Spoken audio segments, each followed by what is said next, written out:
There you go. So, hi guys. So today is the last day of the week for Jay. We're gonna continue with Jay, and it's like we said, for the 4th edition text list.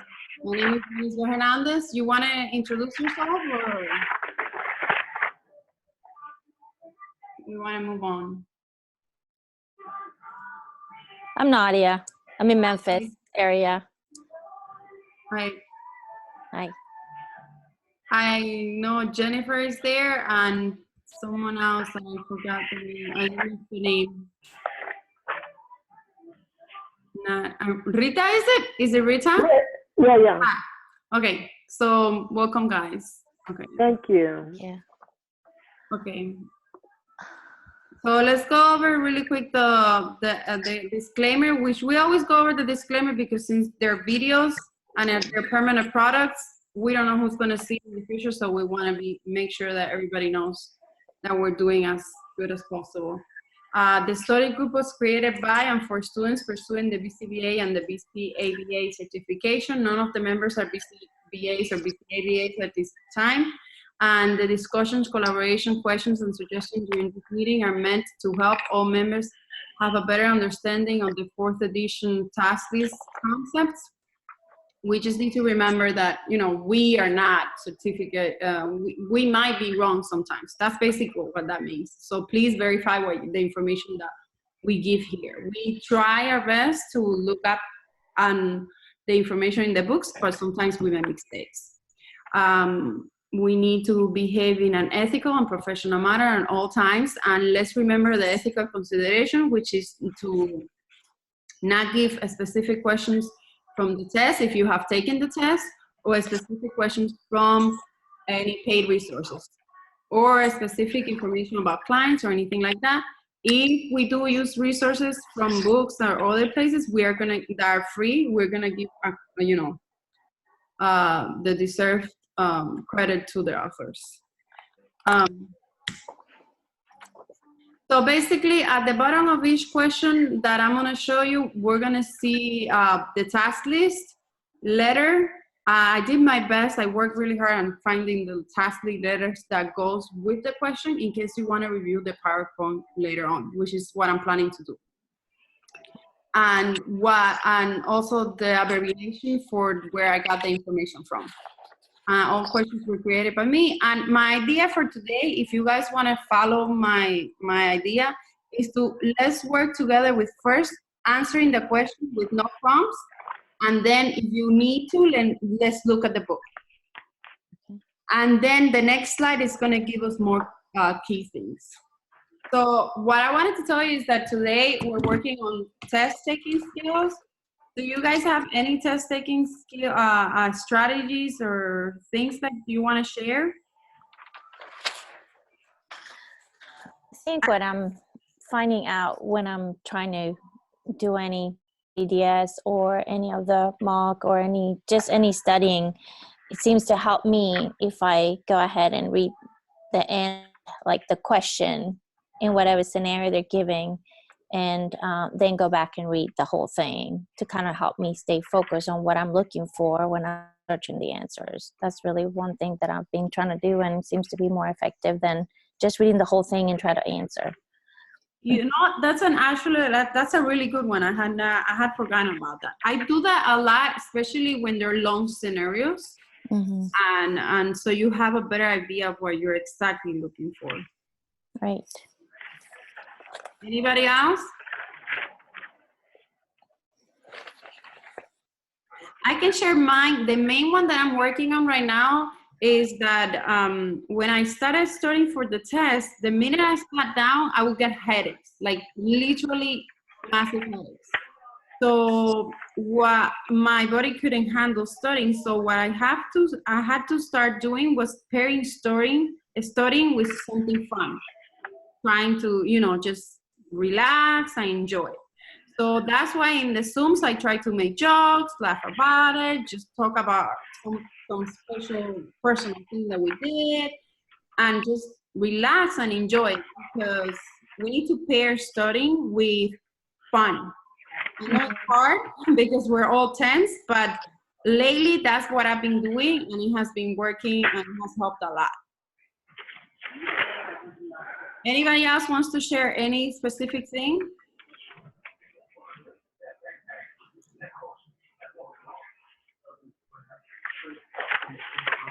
Okay, guys. I'm sorry, someone was going to speak something?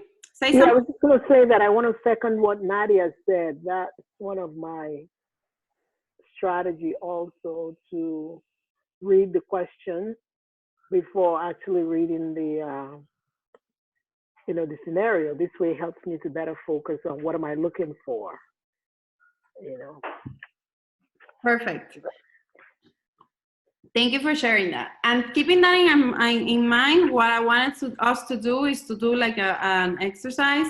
Like right now, for example, if you guys can like get a paper and pen, so we can write down your answers as you go, and then if you want to correct it, you correct it. And at the end of the day, if you have something, if you have all of them right, then think of a reinforcer that you're going to give yourself. Like, for example, I'm going to eat ice cream today. If by the end of the night, you guys learn something new from my questions, then I'll get a reinforcer. So you guys need to give me feedback and say, okay, Jenny, I did or I didn't. Okay, let's move on. All right. The first one is discrimination occurs when a limited spectrum of stimuli occasion a response. There's not a narrow stimulus control. True or false?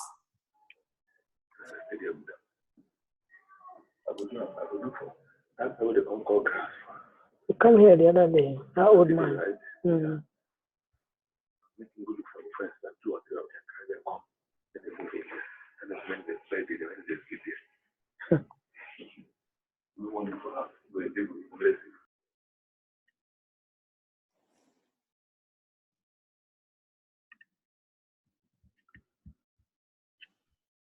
Hello?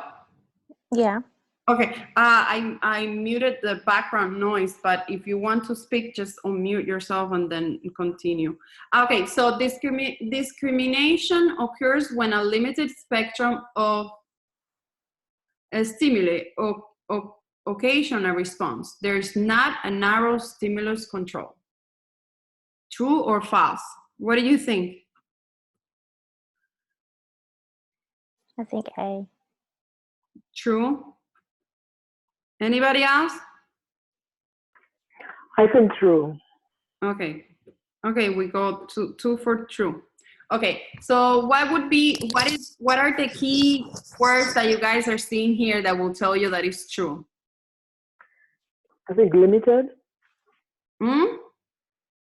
Limited occurs when a limited. Limited. Okay, let me see if I can pointer.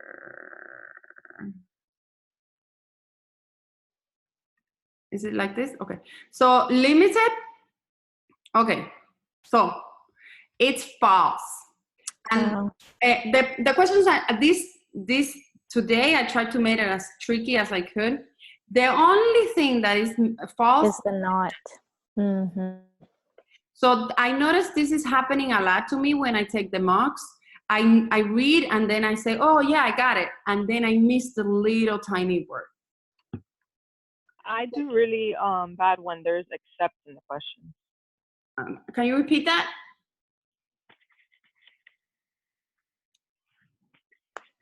Hello? Yeah, can you repeat that? I didn't hear you. Yeah, I said when they have except in the question, that's when I get really confused. Oh, yes. Don't you that's the thing. That's what I'm trying to I'm sorry, I don't know what I did here. Okay. So that's what I'm trying to train myself to do lately. To notice the nots and the excepts, because you got to do basically the opposite. Okay. Does anybody wants to discuss this topic a little further? The discrimination occurs when a limited spectrum of stimulus occasion a response. So it does have a narrow stimulus. Yeah.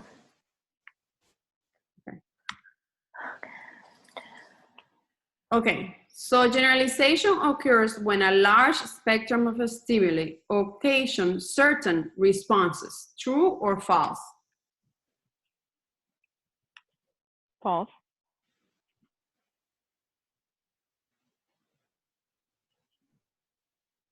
I don't know. Now the certain is throwing me off, man.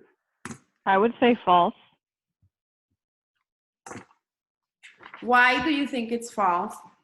70. Because when you have generalization, you can have several responses, and certain would mean it's very limited.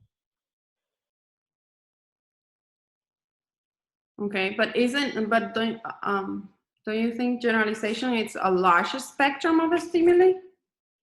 Mm-hmm. So I think that word certain might go more with the discrimination than the generalization. Okay. generalization, this one I took it right from the book. So let's go to 70 if you want.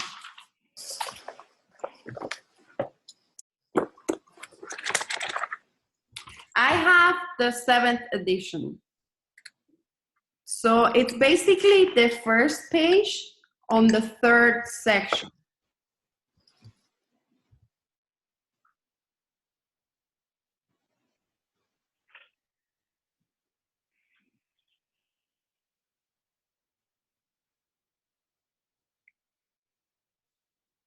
Mm, You guys found it? yeah, So what do you think the answer is? it is true. It's true, because it's a large spectrum of stimuli. But I had put what T Jamie on my said was answer. correct. What was tripping us is certain. The word certain, right? Yeah. Okay. The BCBA is teaching her client that a pen and a pencil are both tools for writing. When the client grabs, that's what I meant to write, grabs the pen in his hand, he writes with it. When he grabs the pencil, he rolls it on the table and doesn't use it for writing. The client is having trouble with generalization or discrimination. This one was really hard for me to figure out.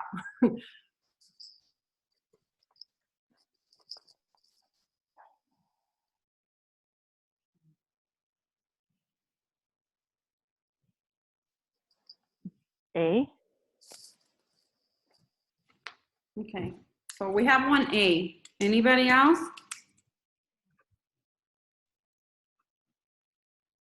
What makes you think that it's A? I say A too, because he's not generalizing that both tools are for writing.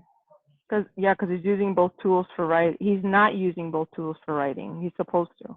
With discrimination, you would have to choose one thing for something and then the other for something else. Okay, let's see. Yes, we got it. So I highlighted here pen, pencil, and writing. So we have those the pen and the pencil are the tools, and the writing is the behavior. Okay, so number 5, the RBT shows her client a cow, and she says cow. She shows him a cat, and he says cow.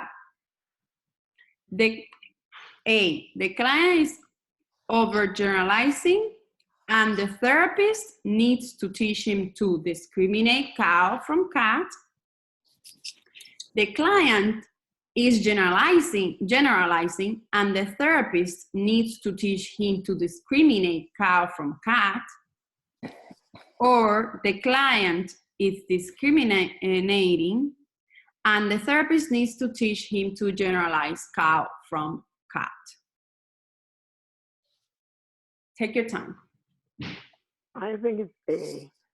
Me too. You want to explain what you would say? What's the key? What I want to know is like the keywords in the question and the keywords in the answer for us to start getting into the rhythm. What are the key terms in the question?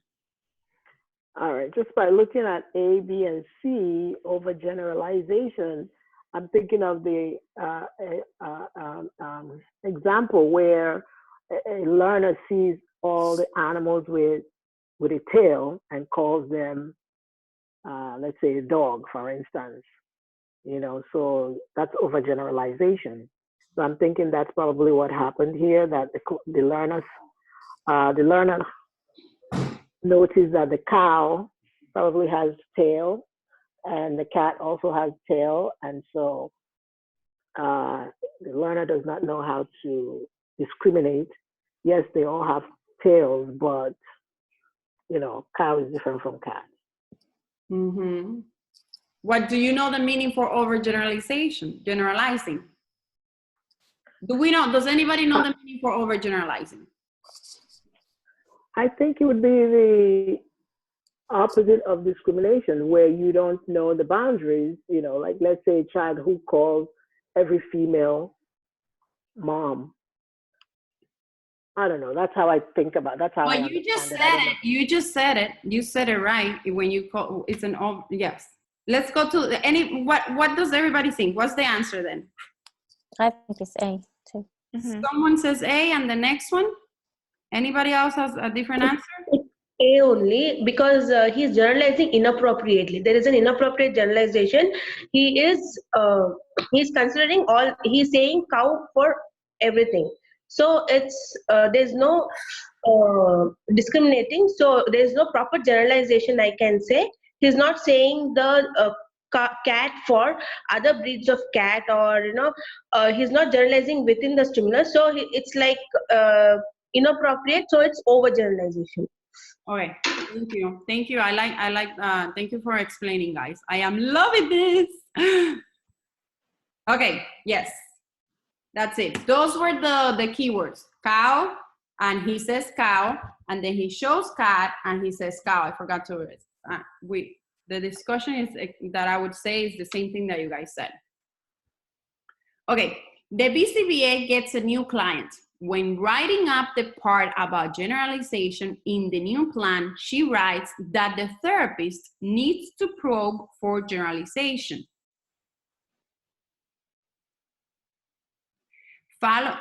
She needs to do following intervention. The generalization needs to be done following intervention, during intervention, prior to intervention, all of the above. Do you guys understand that question? I don't know if I wrote it.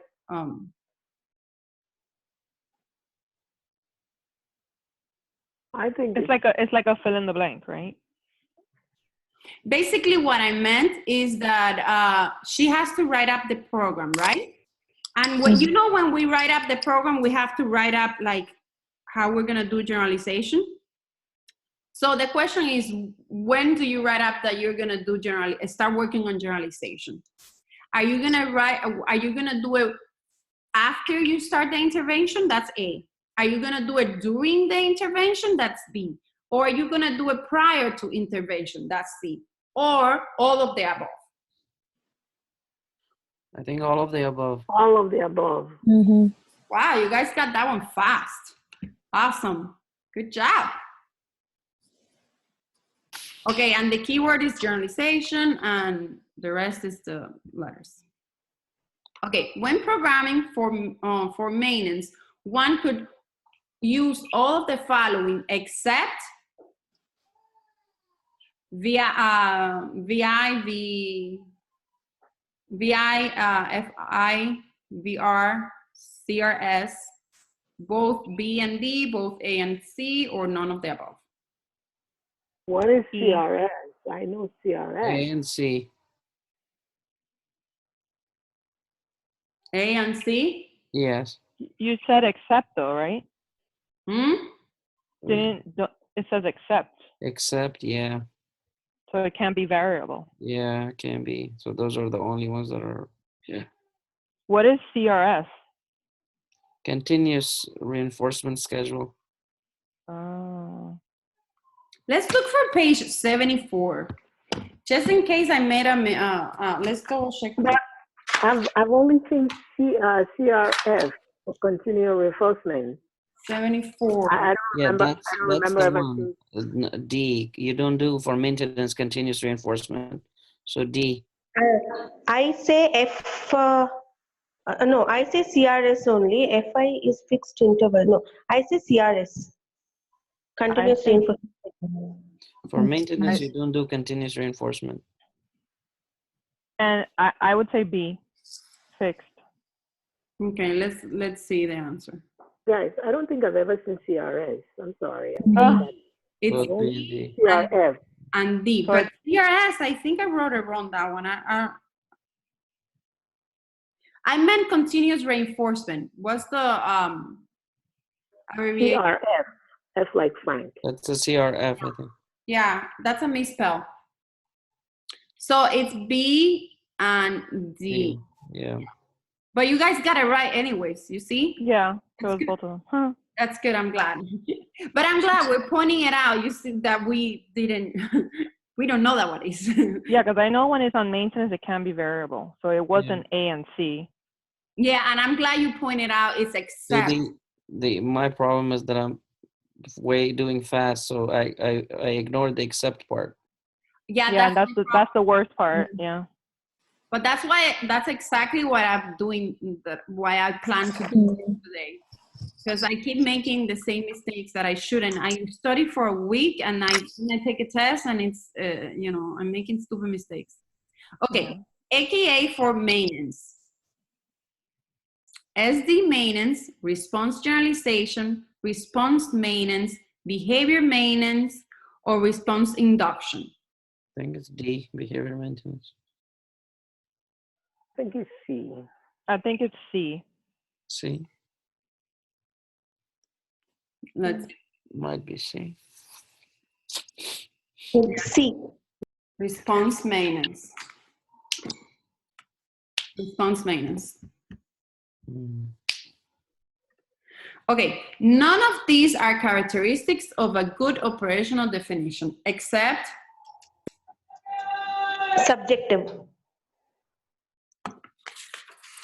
Except. C. It So should this not is be super. This is subjective. super tricky because it says none and it says except. It says both. nice catch, nice catch. Yeah, it's But really tricky. Either way, subjectivity is not part of the.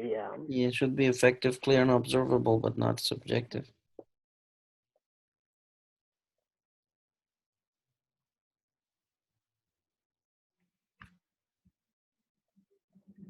Okay, I just read it again. That's good. That's tricky question. Yes. So here's the tip that I wanted us to remember. There's a double negative. So when there's another, in math, when there's a double negative, there's always a Positive. You gotta look for the positive. Actually, the characteristics of good operational definition is clear, complete, and objective. Yeah, this is effective, subjective, and observable. It's saying correct. Mm-hmm. So Tricky. the trick here was that it's a double negative. Double negative, yeah. Anytime you see a double negative, to make your brain rest, is you see a double negative, okay, then you know that the answer that you gotta look is for the one that is right, not the one that is wrong. It's the one that is right. Door staying open. Don't talk to me anymore. Does it make any sense? I do like. I like this formula that you put in there.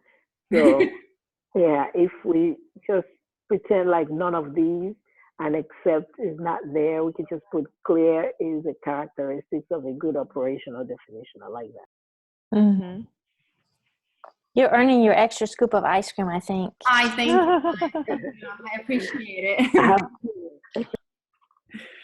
Okay, let's go. You ready for the next one? You wanna? Are we good with this one? Mm-hmm. Okay. What are the characteristics of a good operational definition? All of the above. All of the above. All of the above, yeah. Okay. All of the above. That one had no tricks, just like extra stuff. Okay, Jennifer wants to conduct an assessment on her client to determine what he is able to do. What assessment tool could she use?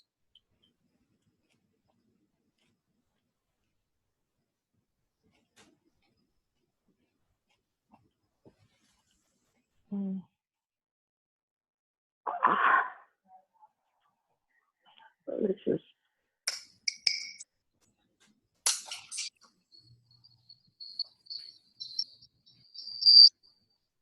I would say A. Okay, so we have 1A. Anybody else?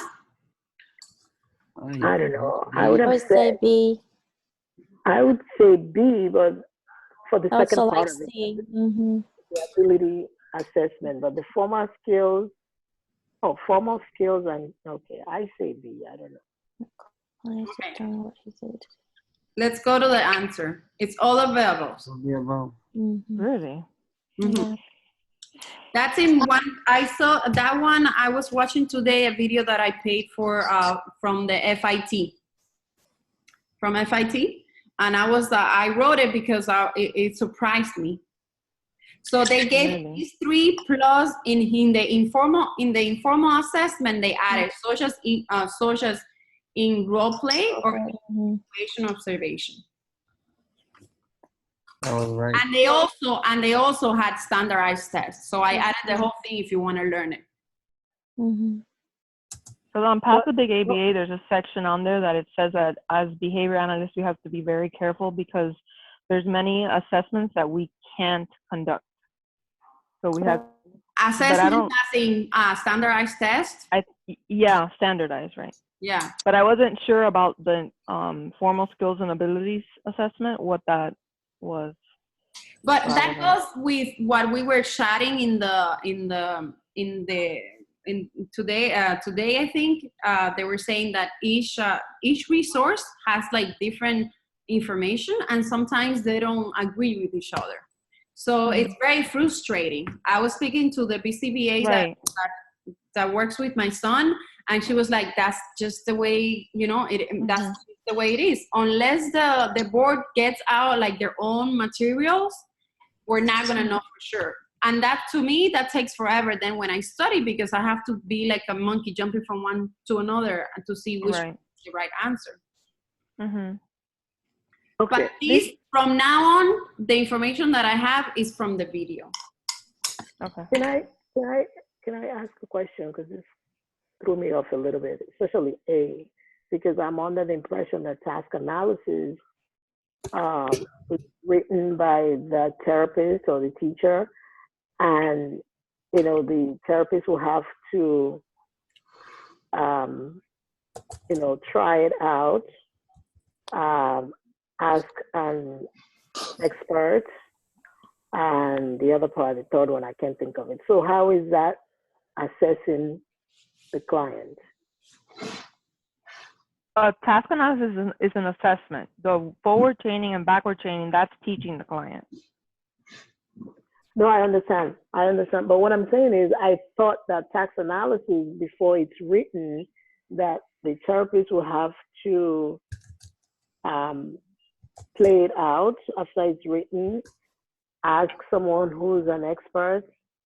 There are 3 components to it. So I don't know what part of it, at what time do you actually test it out on the client? Do you guys know what I'm talking about? There's 3 parts to writing a task analysis. Or am I overthinking? Am I mixing it up? I think that you might be making it more complicated than it is, because a task analysis is basically just breaking up a complex skill. So if you're washing your hand, if you're going to the restroom, like what are all the different parts of going to the restroom? You walk into in. smaller steps. Into smaller steps, right. It's just breaking up a complex skill. Yeah. And then you're breaking it down and then putting, can they do it? Yes or no. Can they do it? Yes or no. Can they do it? Yes or no. That's all you're putting. Like hand washing and brushing teeth and all those things. Right.